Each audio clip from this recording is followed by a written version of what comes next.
یہ جو ایک کمانڈ ہوتی ہے کہ گریٹیٹیوڈ ہونا چاہیے، شکرانے کا احساس ہونا چاہیے، چیزوں کا خوشی ہونی چاہیے، جس لفظ کے پیچھے بھی چاہیے آتا ہے نا اخیر میں، بس یہ یہاں مسئلہ تھوڑا مختلف انداز میں سوچنے کا ہے۔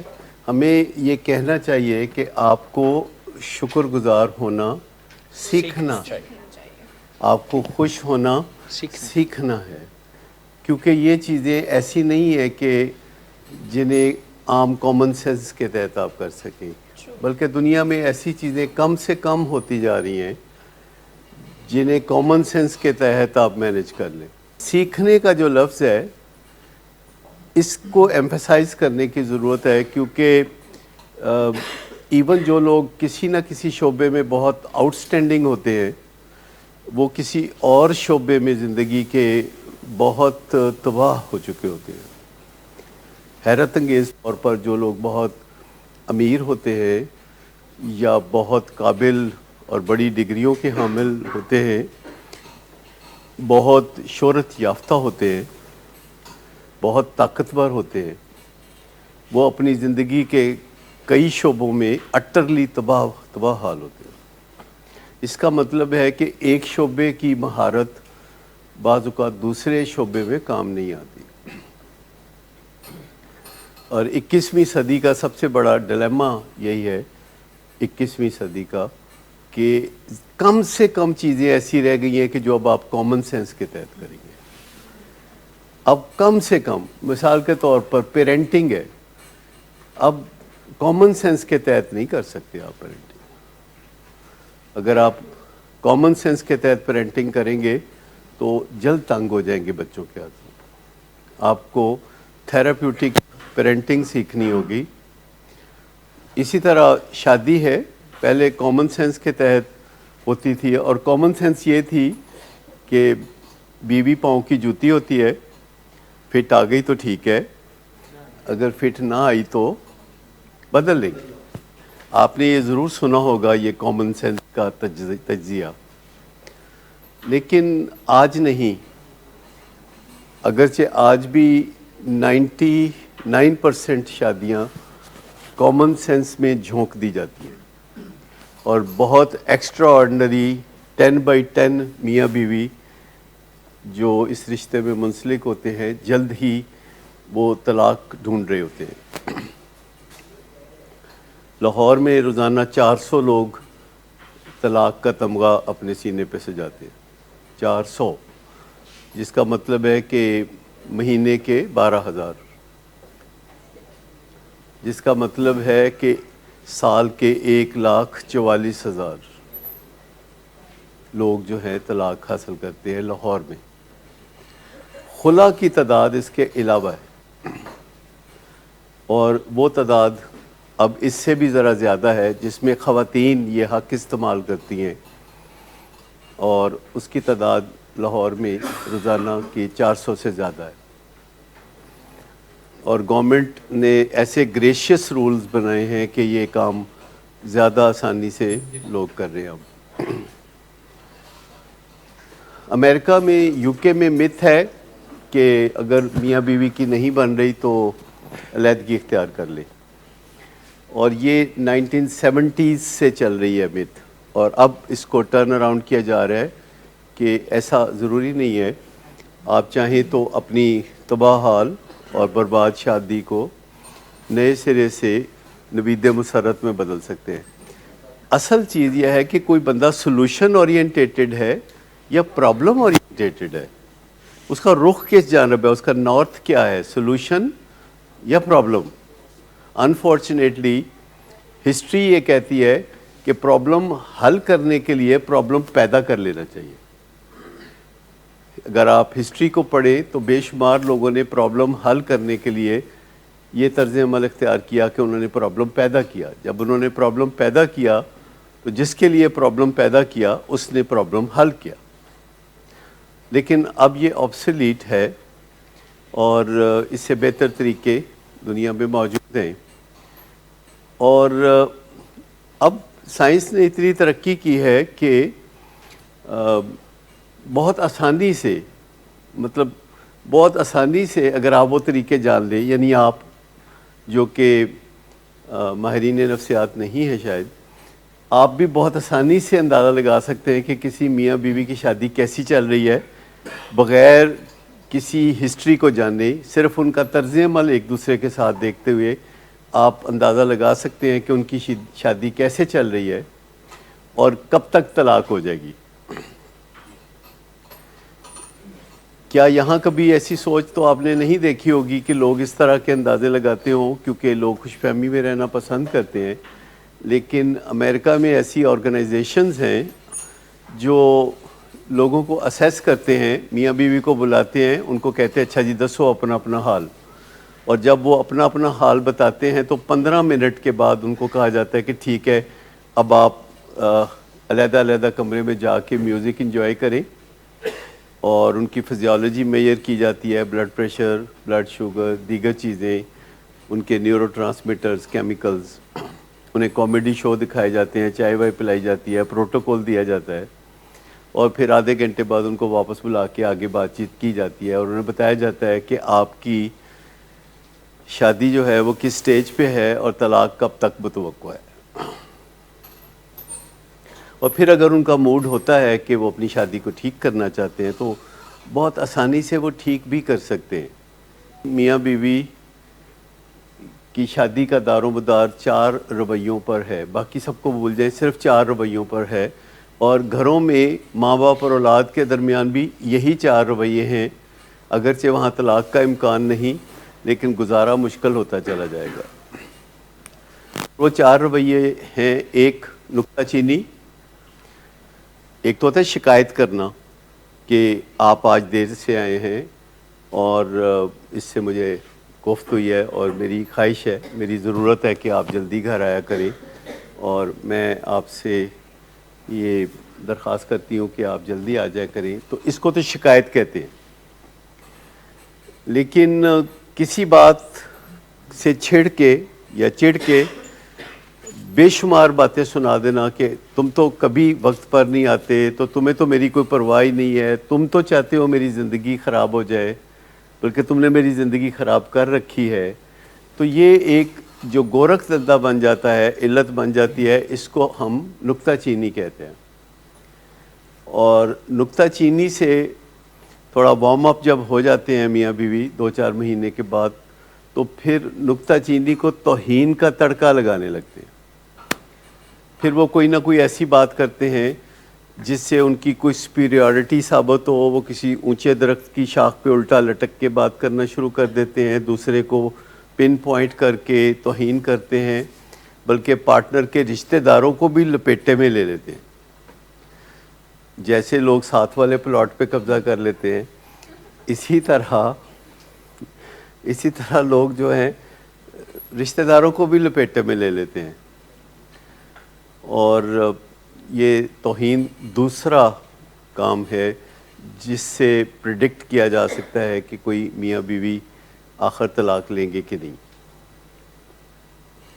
تیسرا دفاعی رویے ہیں۔ جب توہین اور نکتہ چینی سے ماحول پوری طرح خراب ہو جاتا ہے تو پھر ہر کوئی صفائیاں دیتا ہے، اور اپنے آپ کو پاک باز بتانا اور دوسرے کا قصور بتانا، اور ہر کوئی ایسا قبیلہ اکٹھا کرتا ہے جس کے سامنے اپنے آپ کو مظلوم ثابت کیا جائے اور اپنے لائف پارٹنر کو ویلن ثابت کیا جائے، اور ایسے لوگ بہت آسانی سے مل جاتے ہیں۔ ان کو ہم کہتے ہیں چکنے لوگ، نادان دوست یا ہواری یا کمپلیسز، یا ان کو ہم کہتے ہیں ایڈیٹ،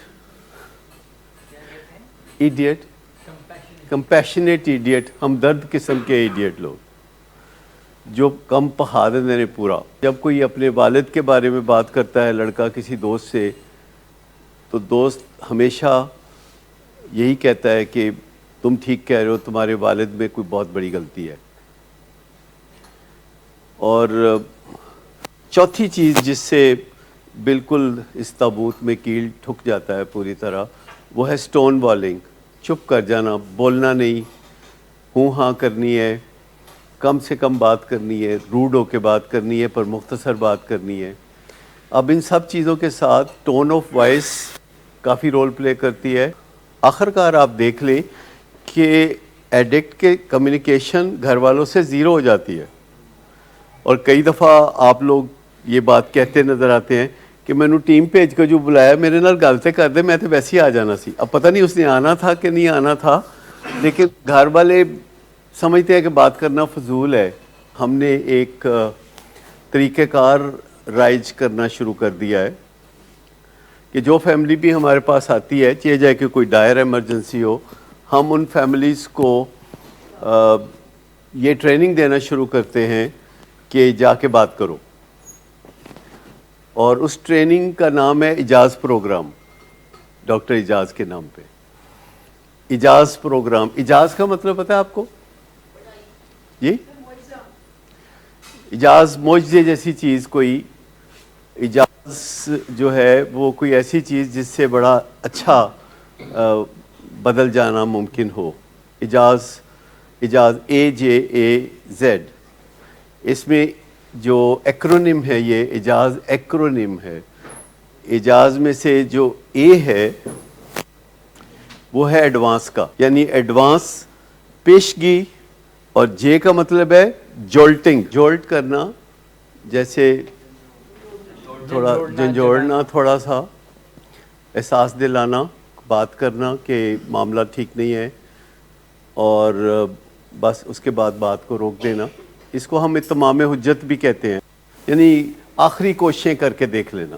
اگرچہ پتہ بھی ہو کہ وہ کامیاب نہیں ہوں گی, لیکن آخری کوششیں کر کے دیکھ لینا. اینڈ زیروئنگ, یعنی ایڈوانس جولٹنگ اینڈ زیروئنگ. ایکٹیویٹی پہ لے کے آنا, زیرو ان کرنا, اور انگریزی کا ورڈ ہے زیروئنگ. زیروئنگ مطلب کسی چیز کو پریسائزلی نشانے کے اوپر لے جانا, نشست باندھ لینا. ٹھیک, تو ایڈوانس جولٹنگ اینڈ زیروئنگ پروگرام ہے جسے ہم اجاز پروگرام کہتے ہیں, اور وہ اب شروع ہو چکا ہے. جو فیملیز ہمارے پاس آتی ہیں ان کا ایک اسپیکٹرم ہوتا ہے. کہیں بہت شدید حالات خراب ہوتے ہیں, کہیں حالات خراب ہوتے ہیں بہت لمبے عرصے سے ہوتے ہیں پر شدید نہیں ہوتے. تو اسپیکٹرم میں جو لوگ کو فوری نوعیت کی جو ایمرجنسی نہیں ہے, کئی دفعہ تو فوری نوعیت کی ایمرجنسی ہوتی ہے, تو ان کی فیملی کو پھر ہم ایسے 5 اقدامات بتائیں گے کہ جو انہیں ٹیم بلانے سے پہلے کر لینی چاہیے. آپ جانتے ہیں کہ کچھ حالات ایسے ہو گئے ہوتے ہیں کہ بات کرنا مشکل ہو چکا ہوتا ہے, اور سازگار نہیں ہوتا, اور اس کی ذمہ داری دونوں پارٹیوں پر آتی ہے, کیونکہ اہل خانہ سمجھتے ہیں کہ یہ بیماری نہیں ہے, یہ ہمیں تنگ کر رہا ہے. اہل خانہ سمجھتے ہیں کہ یہ بری صحبت میں بری باتیں سیکھ گیا ہے اور ہمیں تنگ کرتا ہے. انہیں بالکل پتہ نہیں ہوتا کہ یہ ایک جسمانی بیماری ہے جس کے نتیجے میں اس کے حالات ہیں. یہ نتیجے میں ان لوگوں کے ساتھ دوستی میں چل گیا ہے, پہلے نہیں تھا ان لوگوں میں دوستی کے ساتھ. اس کا کوئی موڈ اور مزاج کا مسئلہ, یہ ساری باتیں گھر والوں کو پتہ نہیں ہوتی. تو ایک سمپلی بات کرنا, اس میں کوئی بہت زیادہ مسائل نہیں ہو سکتے. آپ کو پتہ ہے جب گھروں میں ہم ایک دوسرے سے بات کرتے ہیں تو مسائل کب پیدا ہوتے ہیں؟ بات کرتے ہیں تو مسائل کب پیدا ہوتے ہیں؟ خالی بات کرنے سے نہیں ہوتے, اصرار کرنے سے ہوتے ہیں. خالی بات کرنے سے نہیں ہوتا. جب ہم اصرار کرتے ہیں, پش کرتے ہیں, اور ہم کہتے ہیں ان میرے منہ گل نکلی ہے تے جے میں منائی نہ تے پھر تے بڑی بستی والی گل ہے. جب ہم گھر میں بات کرتے ہیں کسی سے تو ایک تو کرتے لیٹ ہیں, صبر کر, پھر بات کرتے ہیں تو کہتے ہیں ہن جے منہ گل کڈی ہے تے پھر ہن منا کے چھڑنی ہے. یہ جو بات ہے نا کہ منا کے چھوڑنی ہے بات, اس سے نہیں مسئلہ حل ہوتا. مسئلہ حل ہوتا ہے کہ کتنی دفعہ بات کرتے ہیں اور کتنی دفعہ پھر آپ سازگار حالات میں آگے بڑھ جاتے ہیں. بات کرتے ہیں اور تلخی پیدا نہیں کرتے, حالات کو سازگار بنا کے تو زندگی میں آگے بڑھتے رہتے ہیں. ہمارا خیال ہے کہ جب تک کلیجہ لو کے نہیں رکھ دیں گے تب تک اثر نہیں ہوگا، حالانکہ یہ بالکل الٹ بات ہے۔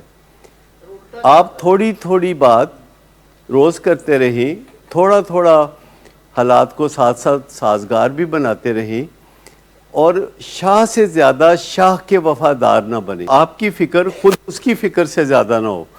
اب یہ ایک بہت ہی اہم نقطہ ہے روگی ہونے سے بچنے کے لیے، کہ اس کی فکر اس سے زیادہ نہ ہو، آپ کی فکر اس سے تھوڑی کم ہونی چاہیے۔ اور جو اس میں امیڈیسی ہے، امیڈیسی کا مطلب یہ ہے کہ فوراً ہونا چاہیے۔ آپ کل یا پرسوں یا اگلے ہفتے یا اگلے مہینے کا انتظار نہیں کرنا چاہتے، آپ کہتے ہیں کہ اب میں کر کے ہی چھوڑوں گا۔ بیگ بارو اور اسٹیل، کل اور بی کلڈ، یہ جو پالیسی ہے، یہ ساری پالیسی ایڈکٹیو بیہیویئرز کی پالیسی ہوتی ہے۔ تمام بیہیویئرز جو بیگ بارو اور اسٹیلز سے شروع ہوتے ہیں اور کل اور بی کلڈ تک جاتے ہیں، چاہے وہ ٹیررزم ہو، چاہے اسموکنگ ہو، چاہے اوورٹنگ ہو، چاہے ڈرگ ایڈکشن ہو، چاہے الکوہلزم ہو، چاہے ورکوہلزم ہو، ان سب میں یہ پالیسی کامن نظر آتی ہے، بیگ بارو اور اسٹیل۔ مطلب اس میں اخلاقیات باہر ہو جاتی ہے۔ جس چیز میں اخلاقیات باہر ہو جائے وہ ایڈکشن ہے، جہاں اخلاقیات کا کوئی تصور نہ رہے۔ مجھے بتائیے کہ ایڈکشن کی بیماری میں اخلاقیات کا تصور ہوتا ہے؟ اب میں تھوڑی خطرناک بات کرنے لگا ہوں تو مجھے معاف کر دیں اگر کسی کو بری لگے۔ یہ واحد بیماری ہے، یا شاید کوئی اور بھی ہو، میرے علم میں نہیں، یہ واحد بیماری ہے جو اخلاقیات کو بھی تباہ کر دیتی ہے، اور ہر سٹیک ہولڈر کی اخلاقیات برباد ہو جاتی ہے۔ ہر سٹیک ہولڈر، جو بھی سٹیک ہولڈر ہے، اس کی اخلاقیات برباد ہو جاتی ہے۔ اور یہ اس وجہ سے ہوتا ہے کہ وہ شاہ سے زیادہ وفادار ہو جاتے ہیں شاہ کے۔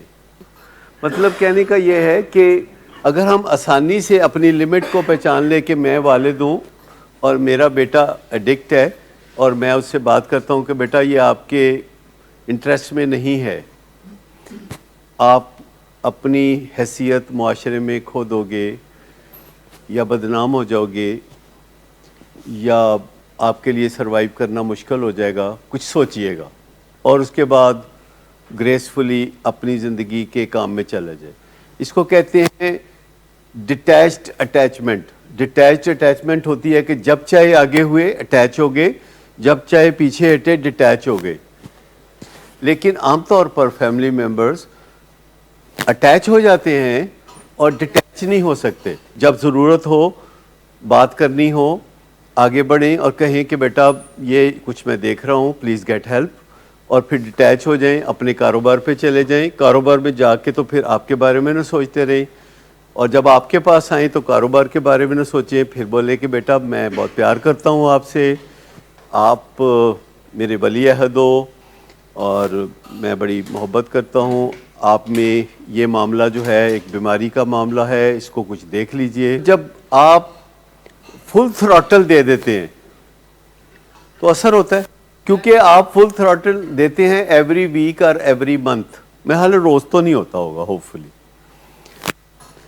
لیکن اگر آپ فل تھراٹل نہیں دیتے، تھوڑی سی بات کرتے ہیں کہ کاکا کچھ سوچ لے، اور اس کے بعد کہتے ہیں یار پیار بھی تیرے نال بڑا ہے، تکلیف بھی بڑی ہوندی ہے، پر میں کدی بھی تیرے نال ناراض نہیں ہوواں گا، تو بھائی سوچ لے ذرا، میری اپیل ہے تینوں یار سوچ لے، اس کے بعد چھوڑ دیا۔ 2 گھنٹے بعد پھر یہی بات کہی جا سکتی ہے، 2 گھنٹے بعد پھر کسی اور بہانے کہا جا سکتا ہے، ایک دن میں 6 دفعہ کہا جا سکتا ہے بغیر ہاتھا پائی کیے۔ بات یہ ہے کہ جس طریقے سے بات ہم نے کرنی ہوتی ہے وہ ہمارے کلچرل نارم سے بہت مختلف ہے۔